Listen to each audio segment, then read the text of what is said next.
आप बड़ी बड़ी बातें कर रहे हैं। ये सरकार कह रही है कि ये कानून हम मुसलमानों के भले के लिए आ रहे हैं। जब मैं आपसे सुनता हूं तो मुझे लगता है कपिल शर्मा कॉमेडी सर्कस में बोल रहा है।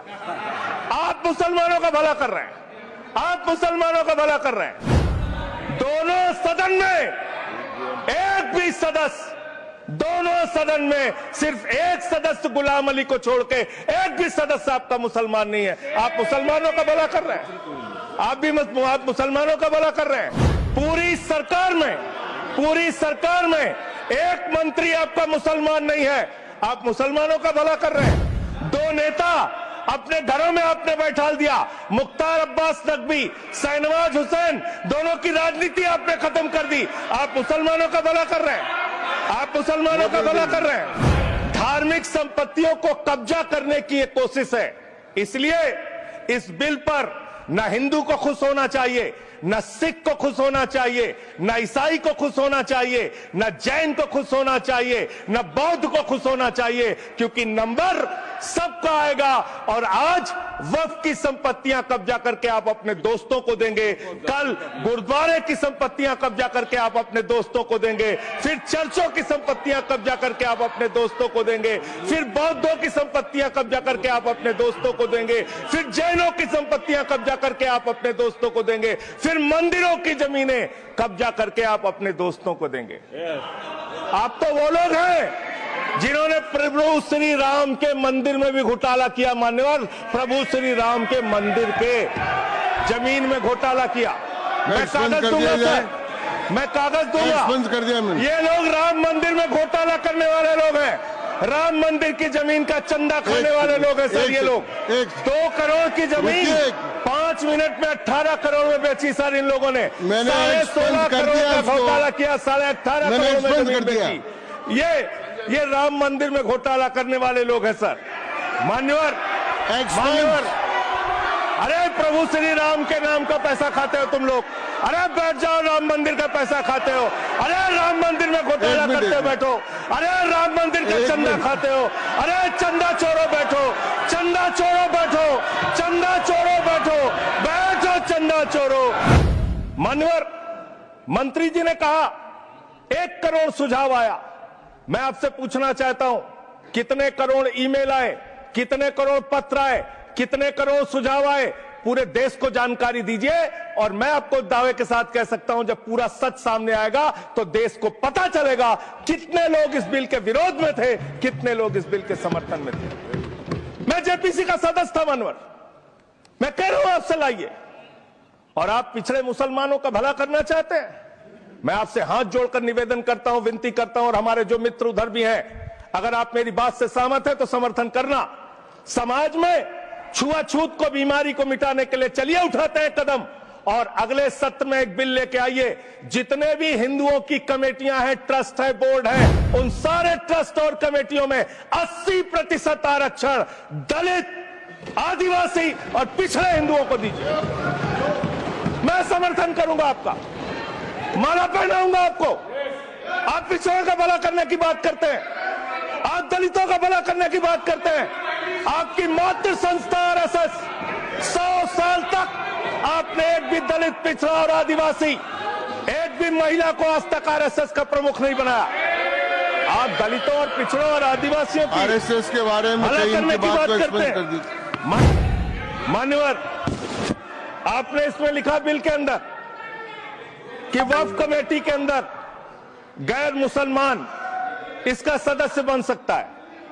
आप क्या गुरुद्वारा कमेटी के अंदर गैर सिख को मेंबर बना सकते हैं? क्या ईसाई कमेटी के अंदर गैर ईसाई को सदस्य बना सकते हैं? क्या बौद्धों की कमेटी के अंदर गैर बौद्ध को, क्या जैनों की कमेटी के अंदर गैर जैन को आप मेंबर बना सकते हैं? और इतना ही नहीं, क्या आप हिंदुओं के ट्रस्ट में, मंदिर के ट्रस्ट में आप क्या गैर हिंदू को मेंबर बना सकते हैं? नहीं बना सकते, नहीं बना सकते। आप एक झूठ फैला रहे हैं देश भर में झूठ फैला रहे हैं। ये मैं पढ़ रहा हूं राम मंदिर का सर, ये प्रभु श्री राम के मंदिर का ट्रस्ट, मैं इसका समर्थन करता हूं। नहीं, आप सर मैं इसका समर्थन कर रहा हूं। ये सब्जेक्ट नहीं है सर, समर्थन कर रहा हूं, सुन तो लीजिए। आप कहे नहीं सुनूंगा। डिस्ट्रिक्ट मजिस्ट्रेट प्रोसीडिंग में नहीं आएगा सर, मेरी बात तो बिल्कुल नहीं आएगा सर, मेरी बात सुन लीजिए। घनश्याम जी प्लीज, चेयरमैन साहब, district magistrate of Ayodhya will be ex officio trustee who will be A practicing Hindu. If the DM is not Hindu, then additional district magistrate will be an ex officio member of the trust. हम इसका समर्थन करते हैं sir.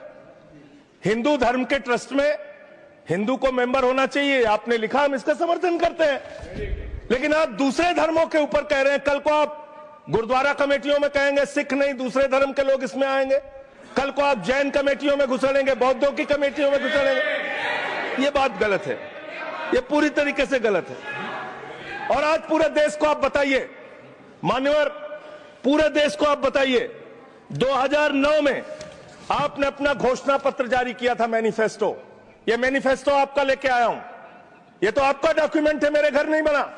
इस manifesto में लिखा है इन्होंने कि 2009 के मैनिफेस्टो में लिखा है कि वक्फ की जमीनों पर जो अवैध कब्जे हुए हैं, KR रहमान की कमेटी की रिपोर्ट के हिसाब से हम मुस्लिम धर्म गुरुओं के साथ बातचीत करके उसको खाली कराने का काम करेंगे। कितना दोहरा चरित्र है आपका। आपने कहा वक्फ की जमीनों को खाली कराने का काम करेंगे जिसपे कोई और कब्जा कर रखा है। मान्यवर, एक और बात, सुप्रीम कोर्ट के अंदर आप कह रहे हो कागज चाहिए, कागज चाहिए। मंत्री जी ने कहा कागज चाहिए। मंत्री जी, आपको कागज की बहुत जरूरत होती है, कागज आपको चाहिए। आपकी सरकार ने 2020 में, ये पूरे देश को देखना चाहिए, पूरे देश को सर, 2020 में मैं जेपीसी का मेंबर था, एक कागज वहां मिला में 2020 में सुप्रीम कोर्ट में। सर आप, मेरी बात नहीं आ रही सर, मेरी बात नहीं आ रही। 2020 में मान्यवर, इस भारत की सरकार ने, मोदी जी की सरकार ने शपथ पत्र दिया सुप्रीम कोर्ट में। से क्या लिखा हुआ है? 99% वक्फ की संपत्तियां डिजिटाइज हो चुकी हैं। मुख्तार अब्बास नकवी साहब आपके मंत्री थे, उनका बयान है 100% वक्फ की संपत्तियां डिजिटाइज हो चुकी हैं। तो जब आप सारी संपत्तियां डिजिटाइज कर चुके हैं, सब कुछ ऑनलाइन कर चुके हैं वामसी पोर्टल में, सारे कागजात जांच चुके हैं, तो क्या आप फसाद कराने के लिए फिर से कागज मांग रहे हैं? फसाद कराने के लिए आप फसाद कराने के लिए कागज मांग रहे हैं। आप फसाद कराने वाले हिंदू हैं, हम सौहार्द फैलाने वाले हिंदू हैं। यह बुनियादी फर्क है। सच्चर कमेटी की रिपोर्ट की बात कही गई और कहा गया 12,000 करोड़ की आमदनी हो सकती थी। एक सुझाव मैं पूरे सदन की तरफ से इस सरकार को देना चाहता हूं।